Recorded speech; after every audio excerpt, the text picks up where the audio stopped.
Being born into the royal family is not the same as joining it as an adult. The upbringing of heirs has long remained extremely conservative, but today much is changing. Prince William and Duchess Catherine seem to have decided to reconsider core traditions and make adjustments. The future king and queen are increasingly breaking the rules in an attempt to give their children a normal childhood. Kate Middleton grew up as a normal British child, and much of her experience she tries to pass on to Princes George and Louis and Princess Charlotte, but some of the rules of parenting the Cambridges still have to be followed. From enforcing the wearing of shorts to banning the game of Monopoly, the Cambridges not only attend Sunday services and teach their children Spanish as the Windsors do, but they also observe far stranger traditions ingrained in the monarchical dynasty.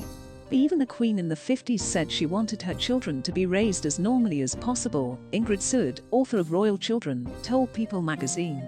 Nevertheless, many traditional attitudes the Windsors carried through the decades. One of the strangest traditions of parenting in the royal family is that boys must wear shorts until they are 8 years old.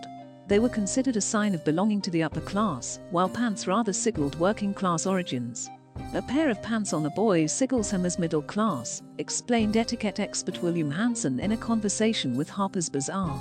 Although young Prince George was seen wearing pants on several occasions, this rule was largely enforced by the Cambridges, with their sons appearing in shorts in the rain or sun. Curiously, it is much less strictly enforced for Prince Louis. Princess Charlotte, for her part, wears mostly dresses, as do other members of the royal family. But how her closet will evolve as she grows up, and whether the daughter of the Cambridges will adhere to the protocol rules with all strictness, is one of the most interesting questions. There are other unspoken rules about clothing, for example, avoiding bright colors. Traditional patterns are acceptable, but you are unlikely to see the Queen's grandchildren or great-grandchildren wearing anything flashy. The case of Prince Harry wearing an unacceptable military uniform to a costume party doesn't count. As a result, all generations of the royal dynasty look timeless, without drawing too much attention to themselves or creating unnecessary associations. The royals rarely seem to buy food for their children from stores.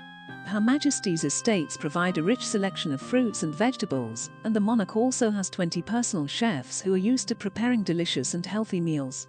Apples and pears picked at Sandringham Manor are used to make mashed potatoes for baby food, and local vegetables and meats make a delicious soup. Darren McGrady, a former chef for Queen Elizabeth, Princess Diana and Princes William and Harry, told Today, "Why would they buy packaged food when the Queen has 20 personal chefs?" He then described the preparation of baby food as a basic culinary operation at court. Despite their privileged position, royal heirs should not grow up pampered or spoiled. As you know, Prince Charles was only allowed to see his parents at certain times, and sometimes he and Princess Anne would spend entire months away from their father and mother while they traveled the world and performed their official duties. Things have changed a bit, and since then the royal couples have paid much more attention to their parenting roles. Nevertheless, the Cambridges, like many of their predecessors, use the help of qualified professionals. They have hired a nanny from Norland College, who also teaches the little ones discipline. Kate is said to be a little firmer than William, but both parents are equally involved in the parenting process. Raising a child isn't easy, but it's worse when you have a paparazzi relentlessly watching you, eager to catch a moment of family scandal. Princess Charlotte once showed her tongue to the photographers, but her mother was able to joke it off and handle the situation quickly and calmly, without raising her voice or yelling at her daughter. The titled individuals are used to dealing with bad behavior in children with grace, and the little ones begin to be taught etiquette as soon as they are able to sit at the table. The Cambridges are known to treat their highnesses with great care, trying to listen to children and delicately convey their own point of view. A technique used by Prince William is to squat down to the child's height when they are out of line and talk about what happened. At home, the Duke and Duchess use what they call couch tactics. Prince William rarely admits to his weaknesses, but during Peter Crouch's podcast on BBC Radio 5 Live with Tom Fordis and Chris Stock, the Prince of Wales revealed that he always has a hard time choosing gifts. The prince once went too far with the idea of surprising his then-beloved Catherine, and gave her a gift that she remembered for a long time. During the podcast, William, along with the former footballer of the British national team, began to discuss the gifts they gave to their wives. It turned out that Peter had been buying his wife, model Abby Clancy, a raincoat for 3 years, but William managed to outdo even that. The Prince of Wales opened up about the early months of his relationship with Catherine, and the ridiculous gift that the princess reminds him of to this day. "I once bought my wife a pair of binoculars, she never lets me forget it," William joked. Funny how this happened early in the prince's courtship with Catherine. William really wanted to surprise his girlfriend, but he went a little overboard. It all went wrong. Honestly, I have no idea why I bought her binoculars. It seemed like a good idea at the time, the Prince of Wales concluded. Apparently, every Christmas, William has a difficult time because the royal family has a special tradition to give unusual gifts on the eve of the holiday. What's more, the surprises should be inexpensive because the most important thing is attention. The Prince and Princess of Wales attended a Christmas service with their 3 children.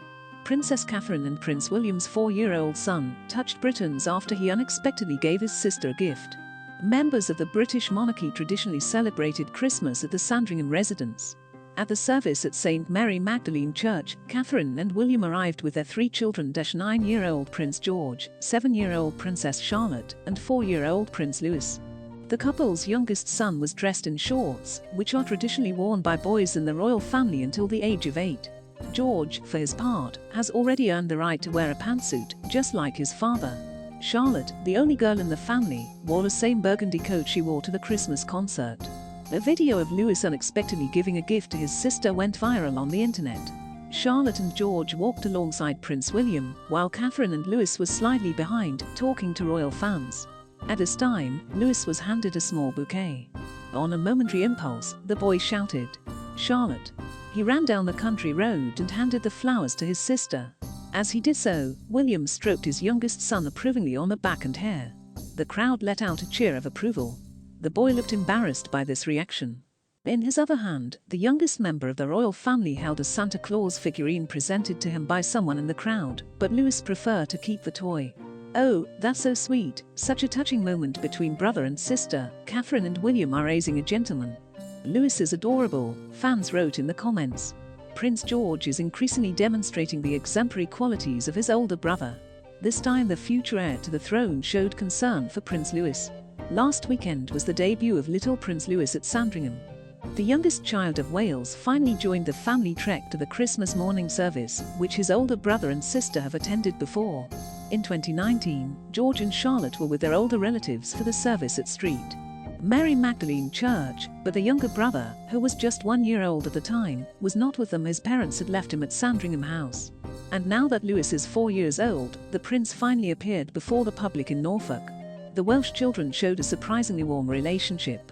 9-year-old George was caught on video talking to 4-year-old Louis. The older brother briefly took the younger one by the hand as the family reached the steps of St. Mary Magdalene Church. The sweet scene moved royal admirers. "Acting like a real big brother," one concluded. Prince George talking to Prince Louis. He and Princess Charlotte were looking out for their little brother, but as we saw, they had nothing to worry about, another user added. On Twitter, many expressed their admiration for the Prince and Princess of Wales' youngest child. In one adorable video, Louis, who received flowers from royal fans, runs off at full speed to his sister to hand her a small bouquet. The audience, lined up to watch the royals, can't hold back a cry of delight at this moment. This was captured by royal admirer Karen Anvil, who was among the crowd. Prince Louis runs back to Daddy, his brother and sister, giving the guards a heart attack. She wrote. "Prince Louis is so cute," several comments said. After the service, which lasted about 45 minutes, the Windsors spoke to some of the people gathered outside the church. Among them was Gemma Clark, 42, who arrived with her father, Paul Clark, 72, from Long Sutton, Lincolnshire. They presented George, Charlotte and Louis with toys. The woman, who is in a wheelchair, was thrilled to meet the Welsh. "I love them to bits, especially the kids are amazing. Prince Louis, I love Louis. He's always feisty, that Louis, but I love him." Gemma admired the royals. King used his first Christmas speech to express sympathy for families struggling with the cost of living crisis and to praise individuals, charities and religious groups that support those in need.